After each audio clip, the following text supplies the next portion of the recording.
All right, good afternoon, everyone. Welcome to our Spring Policy Forum here at SIEPR, the Stanford Institute for Economic Policy Research. My name is Gopi Shah Goda. I'm a senior fellow and the deputy director of SIEPR, and it's really great to have you take part in our exploration of America's rising indebtedness. This is a topic that I'm particularly passionate about and motivates my research agenda, and is also the focus of a course that I teach to undergraduate economics majors each year in the fall. I'm grateful for all of our supporters and faculty who are with us, and I'm particularly excited to see so many students here. One of our big goals at SIEPR is to inspire and cultivate the next generation of people who will be working on economic policy issues. And our policy forums are really designed to attract students and get you thinking about how you can play a role in taking on some of these topics, either as a scholar, as a policymaker, as a civic leader, or as an engaged citizen. We're co-sponsoring today's event with two student organizations, the Stanford Economics Association and Stanford in Government, and I want to give a big thanks to them. And I'm also giving a special shout out to Olivia Martin, the outgoing president of Stanford in Government. Olivia has been such a big part of SIEPR, and not only to help organize this policy forum, but also in contributing in so many other ways that have deepened SIEPR's engagement with students. So let's thank Olivia.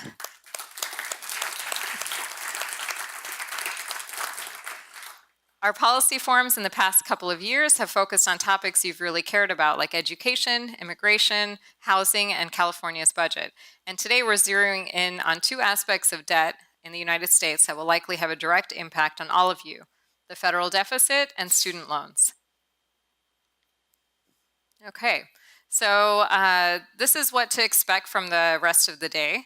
First, I'm going to moderate a discussion about national debt with Bill Gale from the Brookings Institution and John Cochrane, a senior fellow at SIEPR and the Hoover Institution.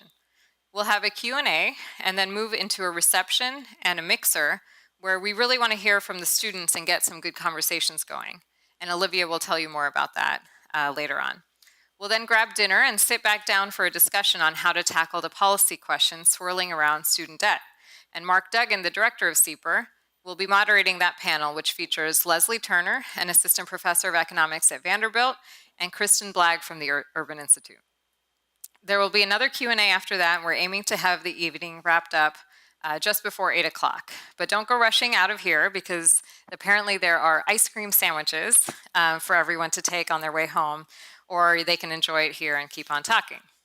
So before I begin introducing our first speakers, I want to thank you all again for being a part of SIEPR, and I hope you find the conversations interesting, engaging, and thought-provoking.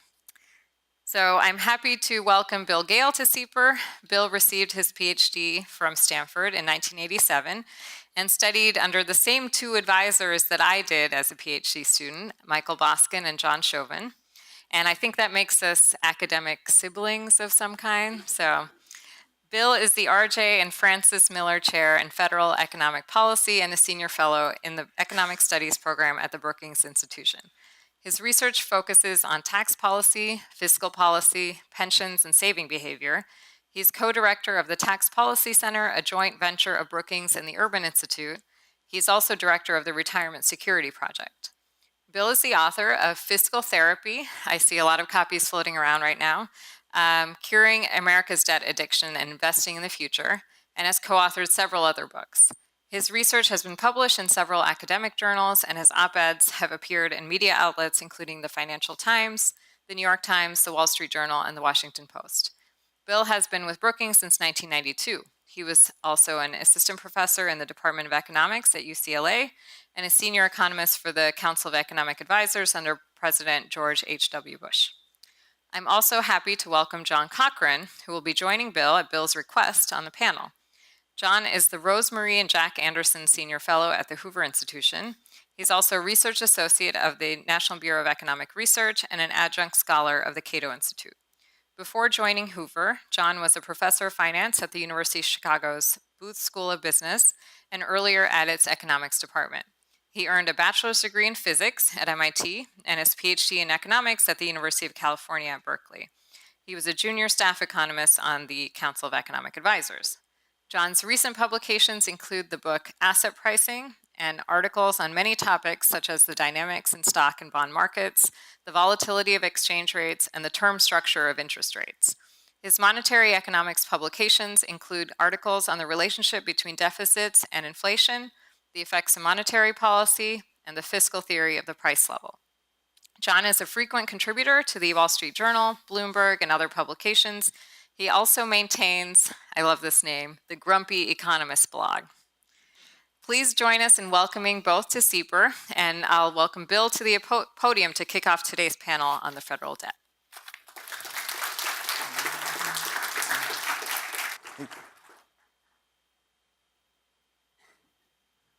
All right, thank you very much. It's a great pleasure to be here. If you're a student here, I hope you are aware of how unique and special this university is and take full advantage of it. If you're a faculty member, you certainly already know that. I want to thank SIEPR, Lauren and Leslie in particular, Mark, for the invitation. It sounds to me like the sound is coming in and out. Is that? What? You will, okay. Good, good. My only regret on this trip is I missed John Chauvin's retirement party yesterday, but my consolation is I'm sure that John is not going to stop working in economics, so we'll continue to have him. I want to talk today about this book that I wrote. Writing a book is hard, there's no doubt about it. To misquote Bob Dylan, I've suffered for my work, now it's your turn. One of the things you learn about writing a book, if you read books about how to write a book, is they tell you don't mess around, don't waste time, get to the point. So in several years of work and 300 pages of text, I'm going to summarize right here in one slide. Basically, I argue that there's two issues facing the country, rising federal debt and lagging federal investment. And you can think of the second one as more generally how we tax and spend, the structure and composition of spending. But if you want to focus on one thing, it's lagging federal investment. The book started out as a discussion of rising federal debt, and then I realized as I worked on it that you can't talk about the debt issue without talking about the way we tax and spend, because you can't simply magically reduce the debt. You have to reduce it via some tax or spending mechanism. So I found myself thinking increasingly about the structure and composition of taxes and spending, not just the debt level. So the first half of the book goes through why this is an issue. The second half of the book offers a solution. The solution has three parts to it. The first part is entitlement spending reform. That when people say entitlements, they mean Social Security and Medicare, and there are fairly full-fledged proposals to address both of those issues. The second concern is boosting investment. That is raising investment in infrastructure, in children, in education, in science, in R&D, and so on. That, of course, makes the debt issue worse because it involves spending more now. And the third issue is, and there's no way to get around this, we need to raise taxes, and in so doing, we need to reform the tax structure. So I'll talk about that briefly too. But before we get to the end, let's start at the beginning. You can basically divide U.S. fiscal history into two periods. From 1790 to 1980, we only had high debt when we had a war or a recession. And as soon as the war ended or the recession ended and the economy recovered, the debt to GDP ratio came down. So you can see peaks in the Civil War and World War I, the Great Depression, the Second World War was the highest level. And that was basically the story until 1980. Since 1980, the story has been a little more multifaceted.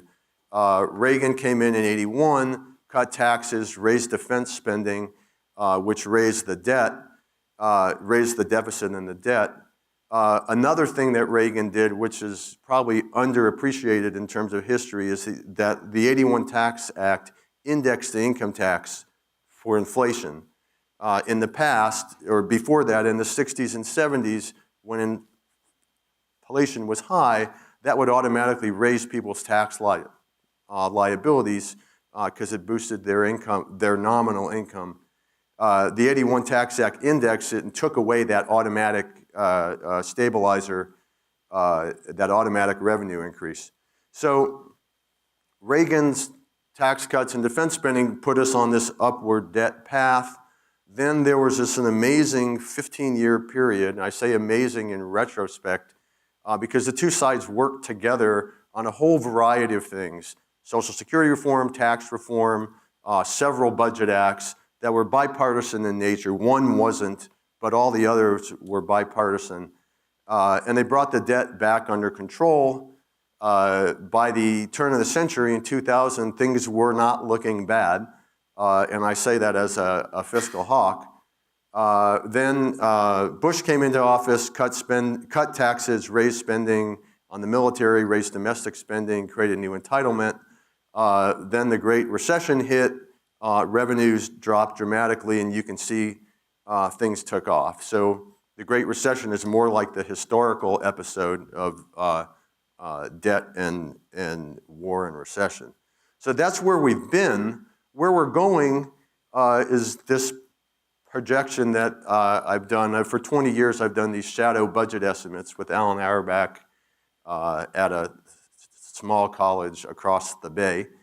And this projection should stand out for two reasons. One is obvious: debt will be higher in the future than it has been in the past. But the other is less obvious, but just as important, is that it's not a temporary issue. There's no war that's going to end that'll bring this down. There's no recession that's going to end. Indeed, the economy is doing quite well, yet debt is on this upward path, this sort of inexorable path. So that's the federal debt concern. I'll talk about why debt matters in a second. But that's where we're headed under current policies. And it's uncharted territory, both in that it's permanent and it's high.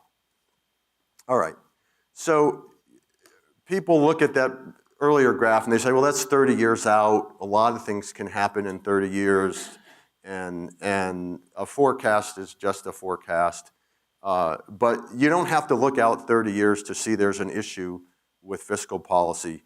The full employment deficit measures the fiscal stance of the government controlling for the state of the economy. So it takes out cyclical fluctuations in revenues and spending. And you can see that under current law, we're at one of the highest levels ever. The only time it really exceeded this was in the Great Recession. And again, historically, when we had high full employment deficits, they came down shortly thereafter. Now, if Congress does nothing, we're talking about full employment deficits of 5% of the economy as far as the eye can see. But Congress doing nothing is actually probably the best case scenario. If they follow what we call a current policy scenario, which involves extending current temporary rules, the full employment deficit will be even higher, 7% of GDP by the end of the decade. So there's nothing pulling this back. There's nothing going the other way. Again, there's no war that's going to end. There's no recession that's going to end. So if you want to see the fiscal solution, the fiscal stance out of balance, you can see it right now. You don't need to depend on a 30-year forecast. So what's causing the debt increase? This is my favorite graph in the whole book, because how you see this graph will determine how you feel about the fiscal situation. There's one argument that spending is rising. That's the top line. Revenue really isn't rising at all. So the problem is rising spending, and the solution is to cut spending, right? The second argument is, well, that's not really right. It's really a revenue issue. And there's two components to that. One is a big chunk of the spending increase is interest payments. And interest payments are just payments on debt we had in the past that we didn't bother to pay for. There's no reason why reconciling past deficits should imply spending cuts, right? You could argue they could be spending or revenue. And the other argument that it's a revenue issue is that this spending profile involves no new government initiatives. It's just the playing out of existing commitments the government has already made. So the argument here would be that politicians created these spending initiatives, but they haven't gotten around to paying for it yet. And what they need to do is literally put their money, where their mouth is, and pay for the initiative. There's a third view, which is that what this shows is just what people want from government is bigger than what they're willing to contribute to government. So under this argument, it takes two sides of the scissors to do the cutting, and it's just this imbalance which is there, and it's just going to get bigger and bigger over time. That's the issue. So how you look at this problem, again, it's the same graph, the same data, but how you interpret the data will influence what you think we should do about it. So one more graph, and then we'll get away from the graphs for a second. What this just shows you is, I mentioned that the part of the issue is the way we're spending money. And the way we're spending money in the future is going to be more on Social Security, more on health care, and more on net interest. In fact, those three items account for more than 100% of the increase in federal spending that's estimated to take place over the next 30 years. Defense, non-defense, domestic initiatives, and what's called other entitlements, which is basically the safety net, are all projected to fall as a share of the economy over time. So when I say I want to restructure spending, what I mean is contain healthcare spending, contain Social Security spending, and then boost investment, which is the non-defense discretionary investment in children, in R&D, in science, in infrastructure, and boost investment in the safety net, which is this other mandatory spending. So that's the structure of the spending, the structure of spending issue. So far I've just shown you graphs.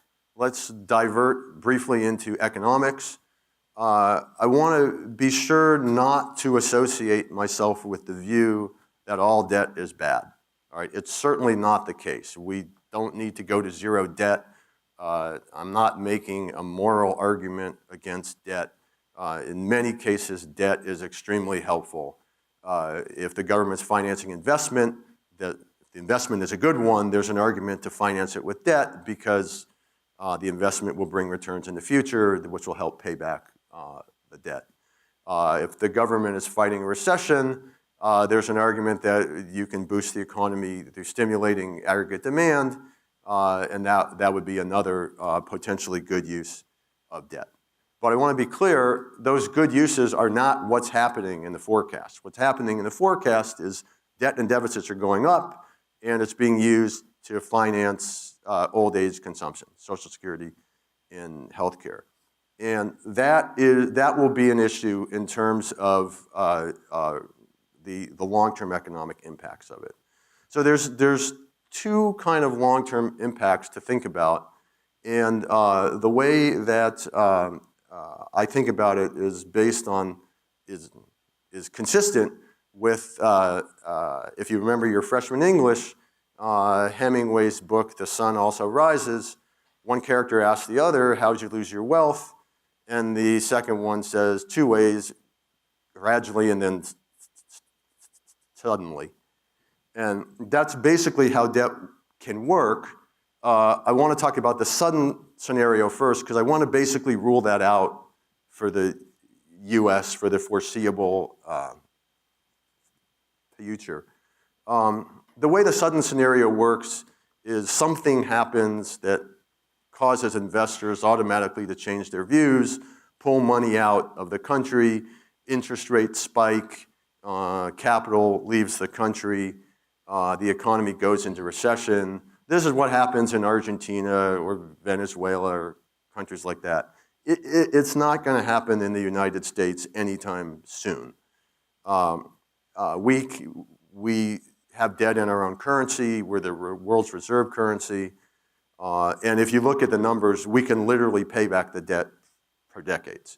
So there's sort of a crisis mongering that goes on that I think is wrong substantively, but it's also wrong in an implicit sense in that it suggests that the real concern is that there might be this really bad event. And my point, which I'll get to in a second, is even if there's not a crisis, there's still a concern. And I'll talk about the current concern in a second. I want to qualify my argument that there won't be a crisis with the point that policymakers could induce one, for example, by not raising the debt ceiling when we need it to have it raised. But I think in the fundamental economics of it, the issue is not that we're going to go off into a crisis. The issue is more of a gradual one. As my former colleague Charlie Schultz used to say, deficits are the termites in the woodwork, not the wolf at the door.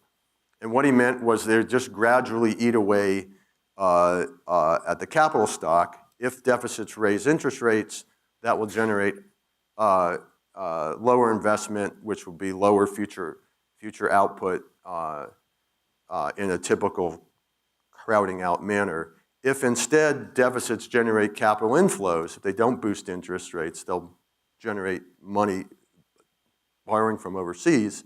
That's fine, but we have to pay that back in the future as well. So either way, there's a mortgage on future income if the government is borrowing to finance consumption. Now, I don't have time to go through the evidence, but there are literally dozens of papers looking at deficits in growth, deficits in interest rates, deficits in investment, the twin deficits, that is the current account and the budget deficit, so on. So this basic story, I'm going to argue, is confirmed in the literature. And this is the problem with the rising debt. And CBO estimates that the rising debt profile could reduce GDP by about 10%, by 8 to 20%, but let's call it 10% over the next 30 years. Okay, so that's the problem. If that's the problem, we need a potential, if where we're headed is bad, we need a better place to head. And so I argue in the book we should aim for a 60% of GDP debt ratio. I won't go into that too much, except to say that that's higher than we've had in the past because interest rates are lower, but it shouldn't be too much higher than we've had in the past because it's not clear how much better off future generations will be compared to us. This is a graph from a paper by Raj Shetty and many co-authors. But basically what it asks is, are people better off in an absolute income sense than their parents were? And people who were born in 1940, about 90% of them were better off in material terms than their parents were. By the time you get to 1980, oh, by the way, for students in the class, never do this. Never cut off the graph at 50%. My only defense is I didn't do that myself. I just took it out of the other paper. But this graph should go to zero, okay? It looks like nobody's better off than their parents in 1980, and that's not right. It's 50%. But even so, half of the people not being better off than their parents suggests that the idea that, oh, we can just dump this on our kids and grandkids is not such a great idea. Okay, so if we want to get to that 60% number, we have what we call a fiscal gap of 4% of GDP. That means we either have to raise spending or raise taxes or cut spending by 4% of GDP on a permanent basis. All right, I want to be clear, that is an enormous change. It's well beyond the political calculations. If you want to aim for 100% of GDP instead of 60, then the number is about 2.6% of GDP. But 4% of GDP, let me just say, is a 50% increase in revenues from income taxes, a 24% increase in revenues from all taxes, or if you want to cut all spending, it would be all non-interest spending, it'd be a 21% cut. So these are enormous cuts. And normally when people hear this number, they start squirming and they come up with a variety of fake solutions. One of them is the classic to cut foreign aid. Surveys suggest that people think that foreign aid is like a quarter of the budget.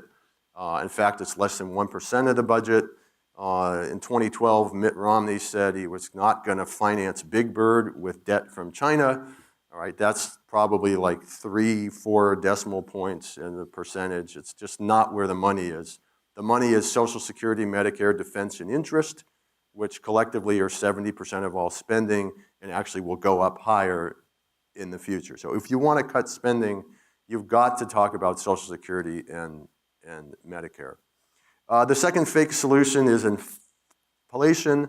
That's what other countries have done in the past.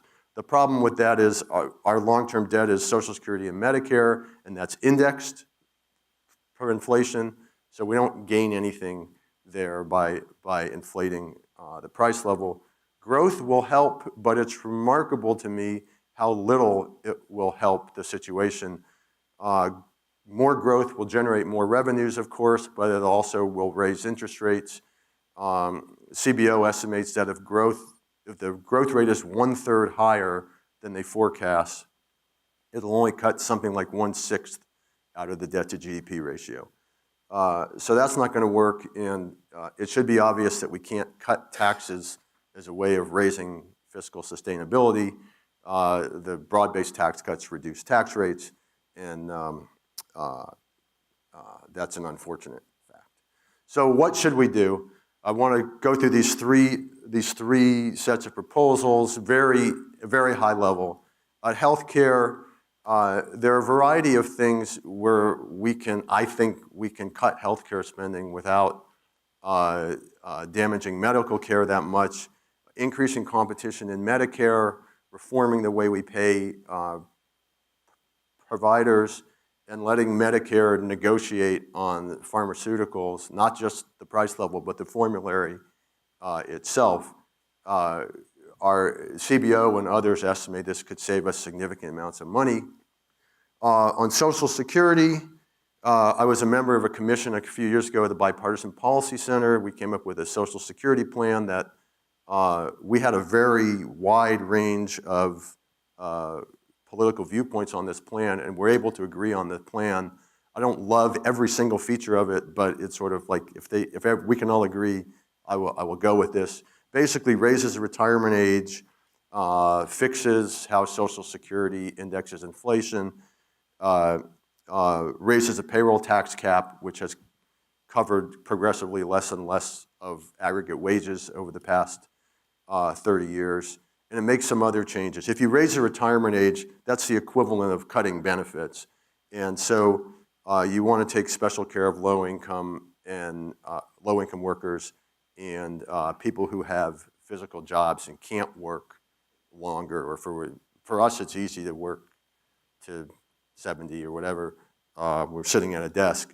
If you have a physical job, it's harder, and so we make some accommodations for that as well. Investing in the future, I lay out 5 different options for spending up to 1% of GDP.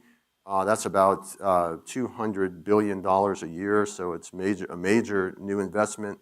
I won't go through the possible details, but it's basically investing in kids, patching current holes in the safety net, raising take-up rates. One of the things I found out that I was most amazed about, the take-up rate of federal assistance is really low. Less than a quarter of people who are eligible for TANF, the successor to welfare, get the benefits.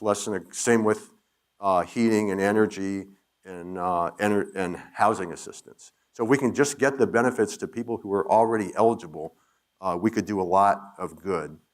Job training, making work pay better, EITC expansion, et cetera, are all possibilities.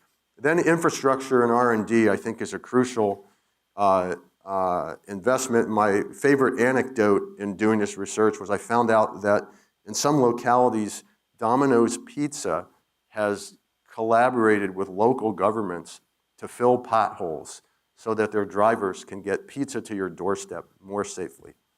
And in like the world's richest country, we should not depend on Domino's Pizza for the quality of our roads.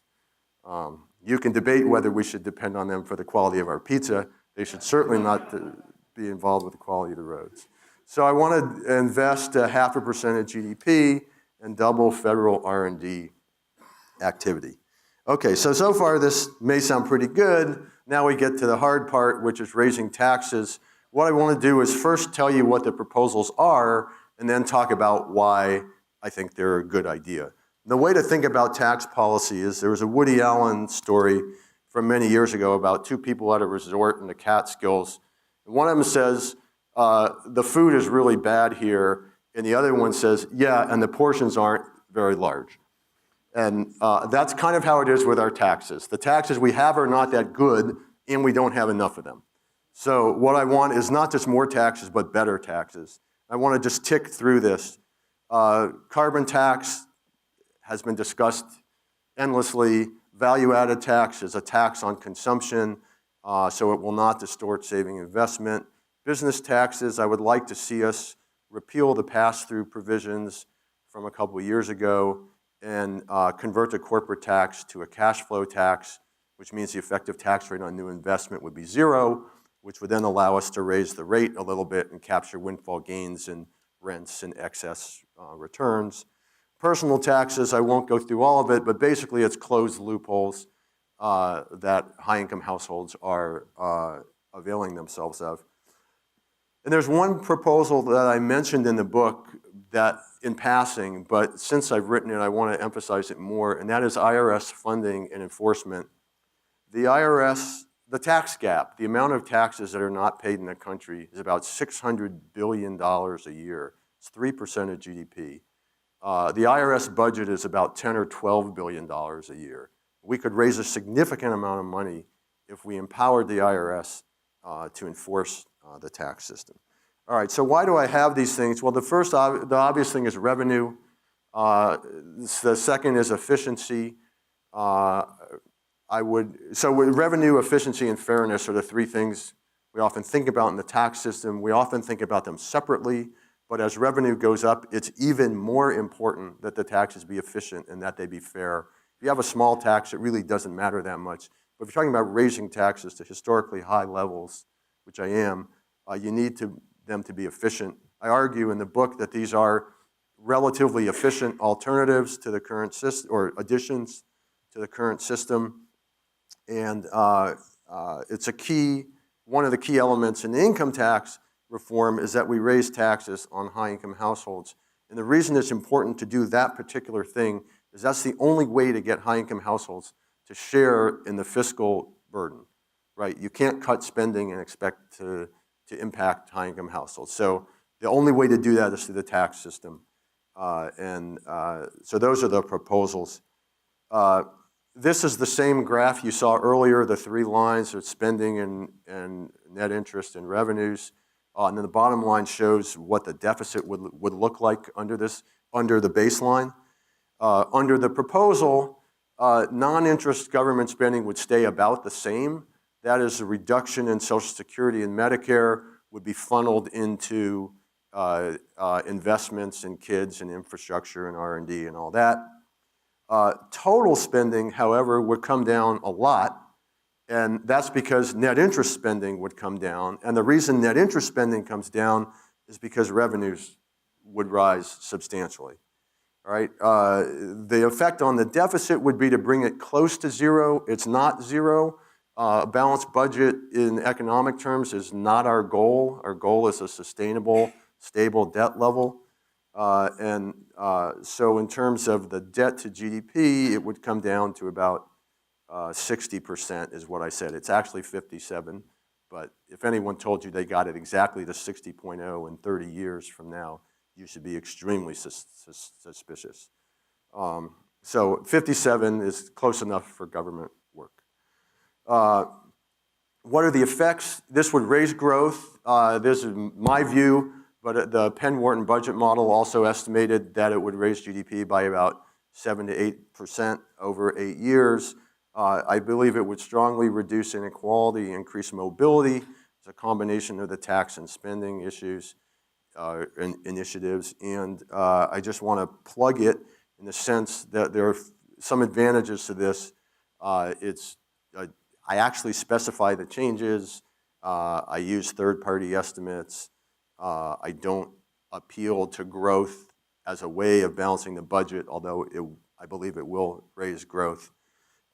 So That is several years of work and 300 pages in 20, 25 minutes. Needless to say, I will be delighted to take your questions, and I thank you for your attention. Are you using a slide? I don't have slides.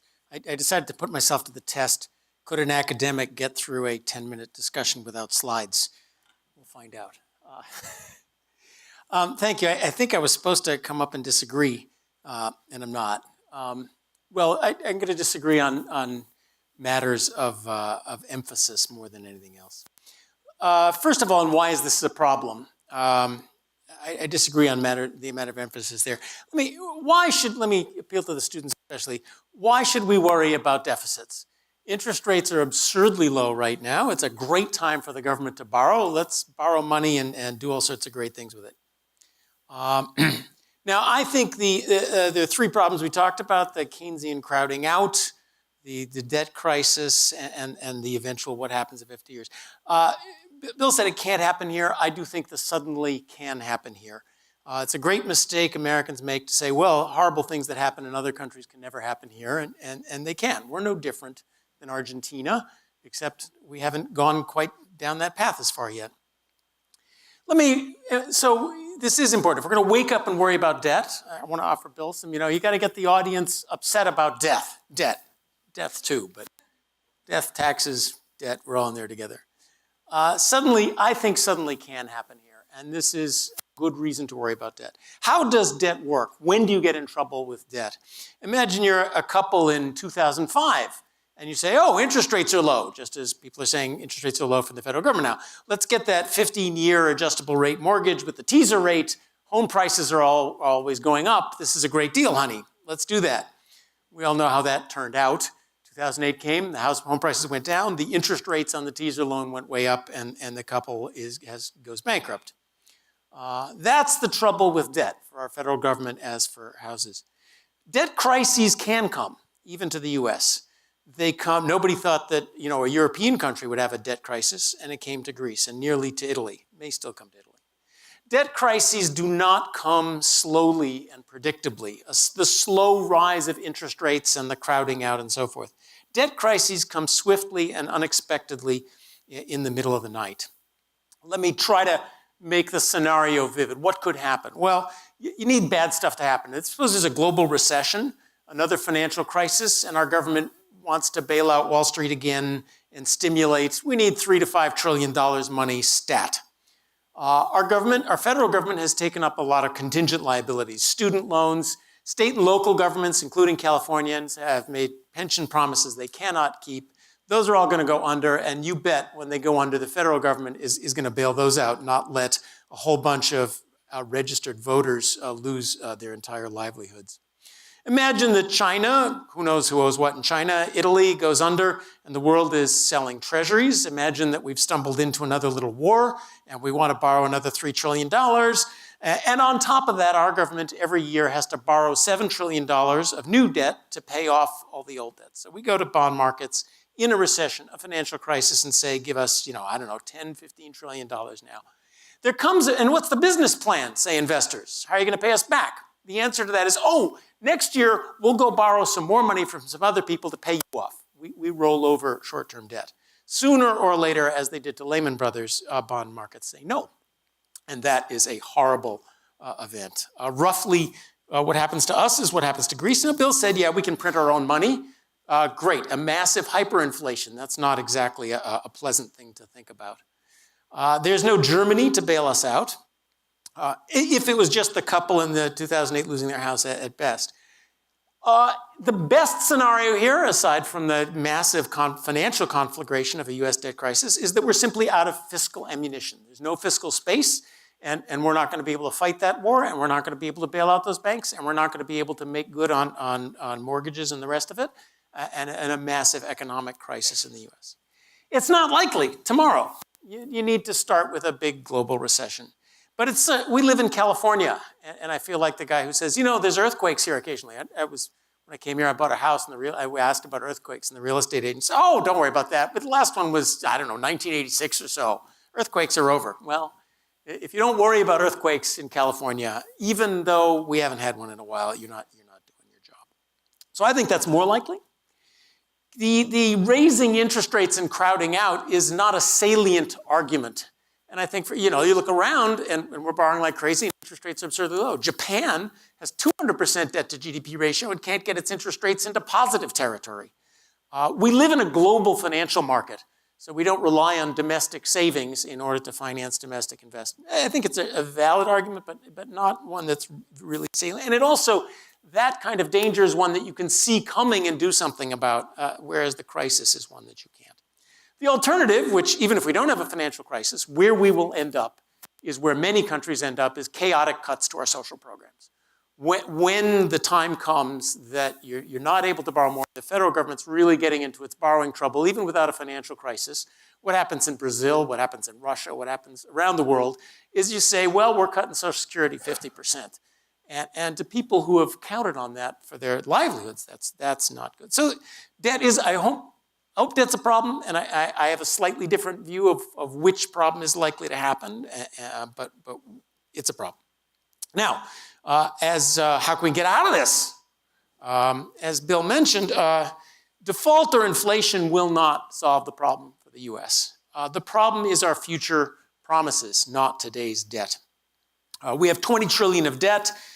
Depending on how you add it up, we have something like 70 to 200 trillion of unfunded promises. So even wiping out current debt, the promises we've made in the future and don't know how to fund to Social Security, Medicare, pensions, and so forth are still there. And wiping out the current debt doesn't solve the problem that we have promised things that we've made promises that we can't keep. And in fact, if we had a debt crisis, it would make things worse in that our borrowing capacity would be gone. If we solved the problem of unfunded entitlements, then it would be easy for the US to borrow.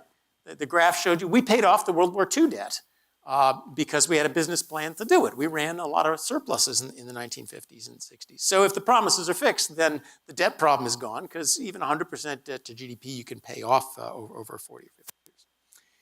So default, and how do we get out of it? Default, inflation, sorry, that won't help the problem because the problem is the promises we made of the future. Taxes on the rich. Well, as Bill said, if you add it up, there ain't enough rich to do it. And there's more reasons for that. We'll talk it in a second. The central problem is our entitlements are not about helping poor people. They're about helping the middle class. We could actually help poor people with the money we've got. Social Security, Medicare, pensions, government worker pensions, VA, these are middle class benefits. And I think what the inevitable road that Bill points is to pay middle class benefits, you gotta have middle class taxes. So I think where we head, one way that we head, which I think is where Bill is heading towards, is first a kind of a hard reform that cuts down American benefits are in fact more generous than many European benefits.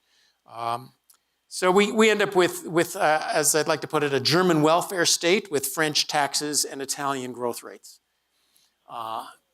Because if you want to, in Europe, they have middle class tax benefits and middle class taxes, and what normal people pay is a 40% payroll tax rate, 50% income tax rate, and a 20% VAT. And America is much more progressive than Europe in our tax system. Europeans, normal everyday Europeans pay these tax rates, and they get Italian growth rates. That's pretty unpleasant, isn't it? Big tax cuts are coming. Benefits are going to get cut, and we'll argue about growth and incentives and so forth. Ugh.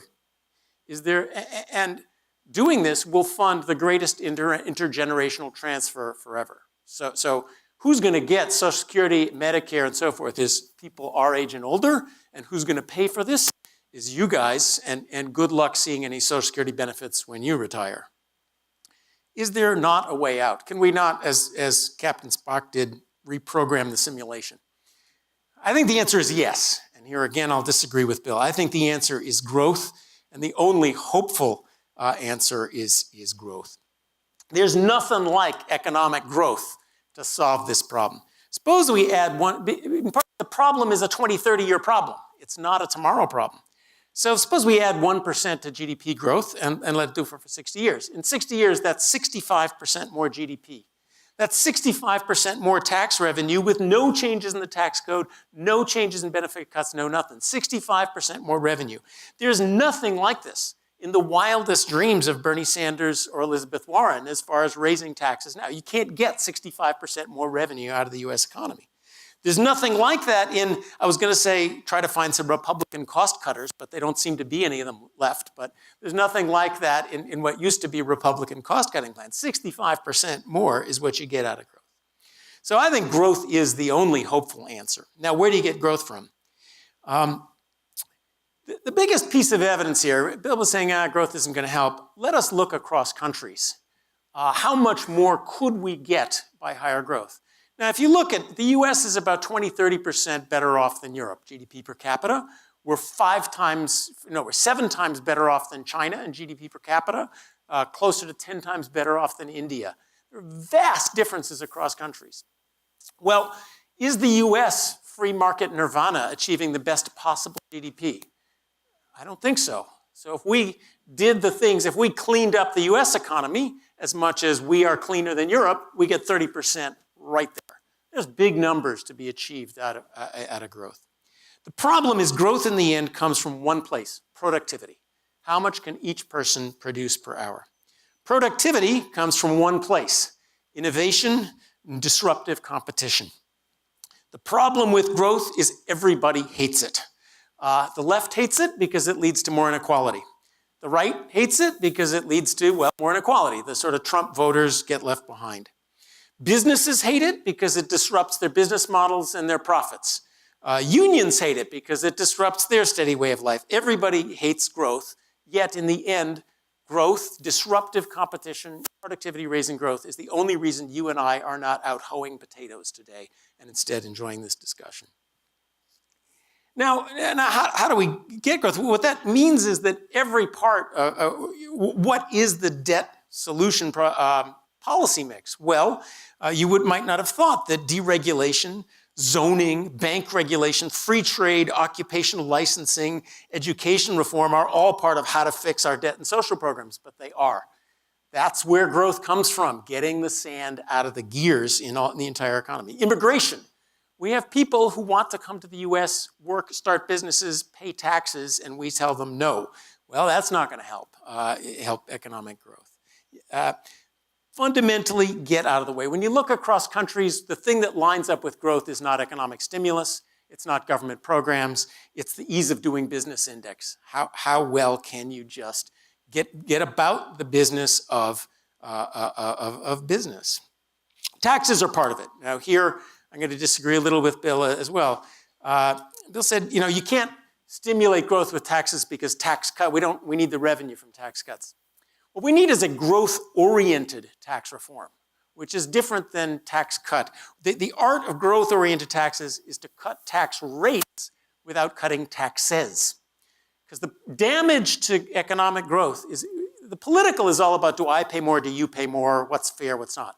The damage to economic growth is all about the margin. How much extra do I pay if I work an extra dollar? So the art of growth-oriented tax reform is get rid of the deductions, get rid of the credits, and we all pay a low marginal rate, but on a much broader base. That's where you get the revenue you need without the disincentives. And this is where the taxing the rich part, doesn't work. Today it's not about fairness, not about sympathy, whatever. Right now, as I add it up together, our problem is we have federal, state, local, we have lots of taxes in the economy. So I added up in California, the top marginal tax rate is already 60 to 70%. There's not much room for raising it. Not because it's unfair to raise it on rich people, but because if you tax wealth at more than 60 to 70%, you get a lot less wealth and the tax base disappears. The incentive to start companies, to put all this time into getting a hard education, that all goes away. Taxing wealth is like rent control. It's very attractive because in the short run, you get a lot of money. And then 10 to 20 years later, you discover there's no wealth left, there's no businesses left, there's no apartments left, the city is a wreck. It gives you short-run stuff, but it kills this long-run growth rate, which is our job to get it. So growth-oriented taxes. Here, I also think we focus on taxes and the headline rates. Deregulation is actually, I think, more important for economic growth than taxes, and tax simplification more than the rates. If the game was even 70% then hand it in, rather than the current huddle with your lawyers, spend 3 months, do all sorts of loopholes, and then you actually get 50%, I think we would actually, and business people focused on actually making products rather than avoiding taxes, we would grow better and get more revenue. Debt is, also on taxes, let me remind you, is a common, everybody looks at federal government. Don't forget state and local. That's a huge part of the taxes. The overall disincentive to work comes from all taxes put together, not just the federal income tax. And our spending. So remember, spending right now, federal, state, and local is already 45% of GDP. Now, France is 54% of GDP. So if you want to think of us as the low-tax nirvana, that's not true. We're already pretty close to that stuff. So I also, by the way, think there's room on spending. Debt can help too. The one place where low interest rates mean something they give us an opportunity to borrow long. The couple I started with should have bought the 30-year fixed rate, because then there's payments are fixed, the interest rate never goes up, it doesn't matter, you don't get kicked out of the house. The US government could do that too. If we borrowed long-term, then when interest rates go up, you saw Bill's interest rate spending, then we're insured from that, and we buy insurance against a debt crisis. We should do that now. Social problems. It's not about cutting the money, but I think where we could sit on a bipartisan panel and fix it. It's not, are you heartless, throw grandma from the train, oh, the debt crisis is coming. The incentives of our social programs are really screwed up. There are lots of our social programs, if you earn $1, you lose $1 worth of benefits. Well, no surprise, you get people stuck in programs, stuck in bad places, and not moving out of it. Fix the incentives of the programs, I think a lot of the money goes away, and we help people. Healthcare is the worst of both worlds. The US has a singularly dysfunctional healthcare system. It's not free market, it's not government supported, and it's actually worse being in between. It's an important one to talk about because a natural temptation to debt is a problem, taxes and spending are a problem is, well, I don't want to tax to provide something, so I'll say, businesses, you provide it. Doesn't look like taxes and spending, but of course it is exactly the same thing as taxes and spending if I say businesses must provide it. Our health care costs about twice what it should in order to cross-subsidize Medicare and Medicaid. That's a tax. It just doesn't show up on the books as a tax. And it's singularly inefficient because when you force a subsidy like that, then the competition disappears from the industry. If you just tax and spend, then in fact you can keep competition. So I would be for a tax-supported, very simple program to help unfortunate people, and then the rest of us face the completely free, competitive, disruptive market, which will get us a lot better healthcare at a lot lower cost. Okay, to wrap up. This is, when you look at it, an easy problem. Our government, our society, does not face an external threat, at least so far. We're not facing plague, wars, pandemics, economic collapses that have troubled our ancestors. It's kind of, we're growing 2 to 3%, and after the financial crisis, things look fine. How is it that we're in so much trouble? As you saw, these are actually not that hard problems. If you put together a bipartisan panel with Bill and me and one good health economist, we'd be done with this in 10 minutes. This has happened. Our society is capable of this. We had the 1986, 1990s tax reforms, the Social Security reforms, bipartisan panels come together. This is kind of a technocratic problem of something that isn't a screaming trouble today, but is going to cause us trouble in the future if we don't do something about it. It's the sort of thing that normal societies can do. But you can all tell it's not going to happen. Our government's paralyzed, and for good reason. The trust in the elites, people like us, has vanished because I think the elites kind of royally screwed things up, especially 2008, and now everything is horribly politicized. So it doesn't look good for solving it, but if we don't, the minimum we're facing is sudden cuts to government programs and a rot at infrastructure and all that other stuff that we no longer have the money for because it's all going to healthcare. So if we don't solve this, it would be very sad. It would be an internal collapse of what used to be a functional government. That's happened before. The French Revolution was at heart a debt crisis. That should not happen here, especially in response to something that's fairly easy to fix.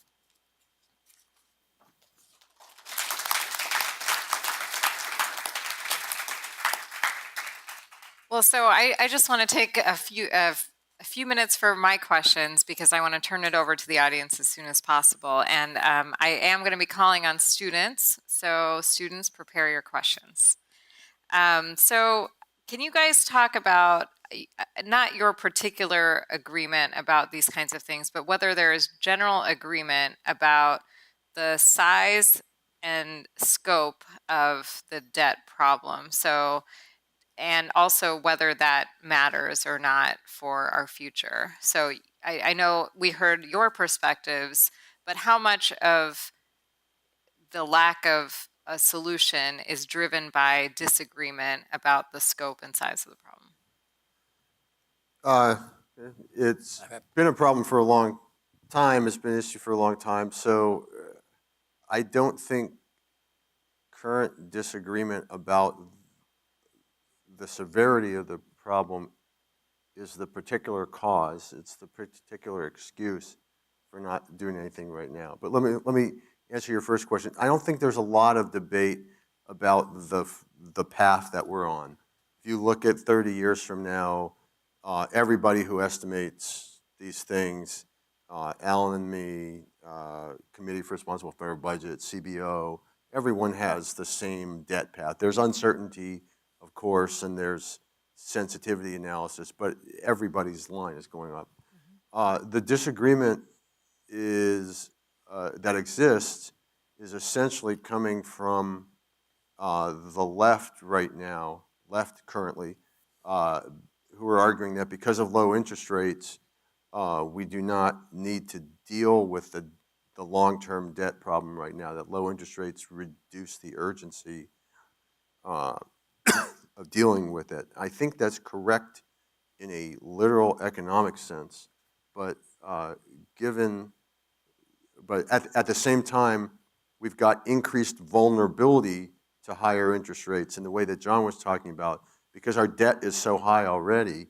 If interest rates do end up going up, it'll have a bigger impact on the budget than in the past. So it makes sense to me to want to buy some insurance against that increased vulnerability, and that insurance would be, a long-term debt reduction plan. There's widespread agreement sort of in the technocratic middle. This isn't something that economists who look at it disagree with that much. There is sort of a centrist, a little more to the left. Olivier Blanchard gave an AEA presidential speech arguing that the low interest rates at least give us, we could do a little more and it's not that urgent. There's kind of loonies on both sides of every argument in the United States, so I don't want to say the entire country agrees on that. I think the central problem is in today's political environment, it's not going to blow up tomorrow morning, so let's go to bed and worry about it tomorrow, and that can go on for a long, long time. So in terms of thinking about the solutions, potential solutions, and evaluating the solutions, with the evidence we have available, do you think we have the right information to be able to appropriately evaluate these solutions, or where is more research needed in order to understand the potential implications of some of the ideas that both of you are talking about? Where do we have a lot of agreement on what the evidence is, and where do we, still lack information on? So I think my views were a little more extreme, so I think they need a little more research. But I think their potential on both sides is really important. We don't know enough about the effect of taxes on long-run growth. We have a pretty good idea, actually, the Laffer curve idea that if you tax people a lot, they stop working. Well, we're all going to work about 40 hours a week, no matter what they do to taxes next year. But if we really raise taxes, will people continue to come to Stanford and get electrical engineering degrees rather than go to community college and study art history? We see very high tax societies get stagnant. That is a question. I I'd like to, there is research coming. Chad Jones here at the Business School is involved with how do tax rates affect long-run growth and thus long-run revenues. And the deregulation question, I think we're sensing that, there's an argument made that regulation, you need some regulation. I don't want to say deregulation, but smarter regulation. How much could smarter regulation improve growth? We have a lot of anecdotes, but the plural of anecdotes is not data.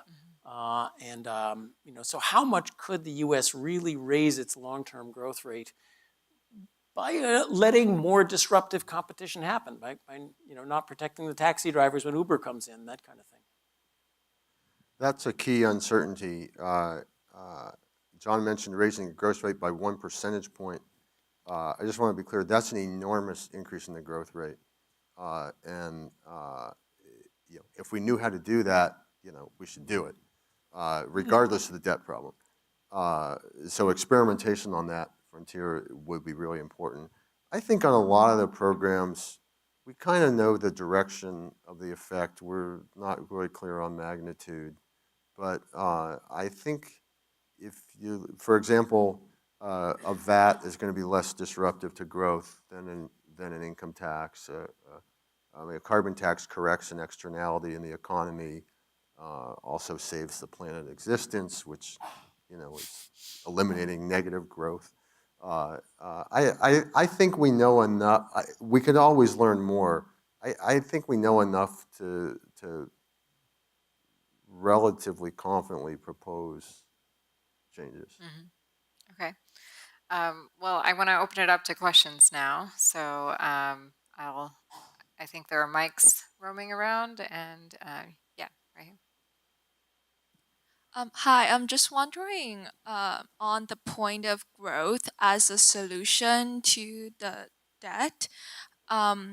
So I agree that it is definitely a solution no matter how effective it is, but I'm just wondering the inequality and the disruption brought by the growth, what is a solution for that? For example, the inequality part, like as people are getting richer and richer, but rich people are getting much richer, you have like more and more like poor people. And the intuition is that if you tax more rich people, then you can compensate for this disparity. But apparently that's not a good solution as well. So now like I'm just wondering what is a good solution for the inequality brought by growth. And the disruption part, like for example, the technology advancement will probably replace a lot of jobs in the future. And then first is physical jobs, and then it will be like accountants, those like more mechanical jobs for people who sit on a desk. So basically a huge part of middle class will either be very rich if they study like computer science, but be like out of jobs if study like accountants. So you have this like hourglass structure that created by the disruption, which I feel like is like sounds even more concerning than like a huge debt we cannot pay off because people are out of jobs and then it's not a stable social structure. So I'm just wondering, did I miss something, or do you have a solution for either of these consequences brought by growth? You asked a big question. I want to deny that inequality is a separate problem. So if you get $100 and I get $1,000, is that worse than you get nothing and I get nothing? The former is more equal, the latter is what we get. More growth, if it does give more inequality, it makes everybody better off, but some better off than others. Now, a lot of inequality is just envy. I think it's motivated by a genuine problem. There's a lower end of American society that's gotten stuck. And let's fix their problem. And whether hedge fund managers fly on Learjets or 737s, I don't really care about. What I care about is that the low end of America has opportunities to advance and that they share in growth. So the idea that you get richer and I get richer still is a problem, and that we need to solve that by making us all poor. If you say inequality is a separate problem, you're saying it's better to be all equally poor. And I think that's a very dangerous place. It's also a place to go. That means we're going to default on our debts and our social. We're not going to be able to afford social. We could look like Venezuela if you'd like. So I want to emphasize, the important thing is opportunity. The important thing is that people on the lower end of American society don't get stuck in horrible schools and stuck in horrible places and get the chance to move up. Let's focus on that and not how the lifestyles of the rich and famous. It's great politically because people love envy. That's a great way to get going. But I think the correct thing to do is to make sure that opportunity is there for everyone, which a vibrant, growing economy. Look at right now. Right now, the U.S. economy is doing best at the lower end. The wages are going up the lower end, not the higher end. We have the lowest minority unemployment rates ever seen in history.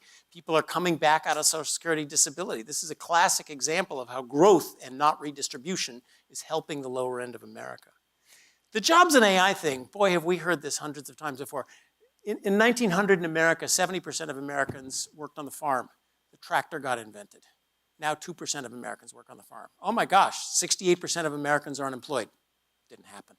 In the 1970s, just as women were entering the labor force, there used to be typing pools where primarily women worked. And just as women were entering the labor force, we invented the word processor, the Xerox machine, and email. Oh my God, they'll all be out of work. No, turns out we're doing fine. So it's a slow process, and the only reason we're doing great is that our ancestors started using machines and freed up human ingenuity to do other stuff. AI is not going to come overnight. It's going to take a generation, and the same generational changes that allowed people not to go into horseshoeing but to go into auto repair are going to happen this time around. 3 quick comments. This issue of technology replacing jobs is a very old one in economics, and there's a lot of good writing on it. I mean, literally, the Luddites, what we all refer to, were basically weavers that were worried that technological change, did kill their jobs, but as John mentioned, this is a longer run process. Second, I don't think inequality is fundamentally about envy, and I disagree with John about that. I think there are actions that have been taken, in particular, like the increase in rent seeking that appears to have gone on. And there are policies that are taken, like freeing up global markets, but then not helping workers that are hurt by them. There's a whole range of policies that are implicit and explicit, things that we did do, things we didn't do, that have helped increase inequality. And it's a totally legitimate policy question to ask whether those policies were good policies, or whether we can change policies in a way that help. And then the third comment to your question about what can we do, let me interpret that as a question of how can we increase fairness and the growth capacity of the economy. And the one set of policies I think everyone agrees would do that would focus on children, education, families, neighborhoods, schools. That constellation of events will help people who need it, and at the same time, kind of boost the human capital available in the economy. So that's where that 1% of GDP. That's why it's there in the proposal. I think it's the single best way to boost fairness, mobility, and growth at the same time. Let me just quickly follow up, because anyway, we want to go on. There's been a lot of rent seeking, like the $600 EpiPen. But to the extent that inequality is coming from the government, it's not clear to me that more government is the answer to inequality. Inequality in our time has declined more quickly in our generation than ever before. Global inequality. Just China rising out of abject poverty and India growing, it's still growing 6-7%. Inequality around the world, global poverty, lifespans, health have gotten better, especially at the lower end, than any time in human history. Within countries, some measures are getting bigger, but this is a time to celebrate. I'm an internationalist. All right, more questions right here.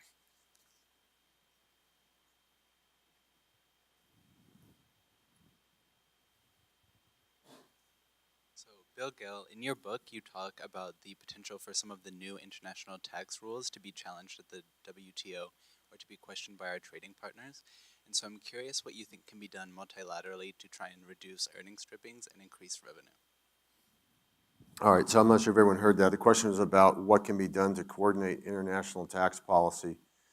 And this is a great question.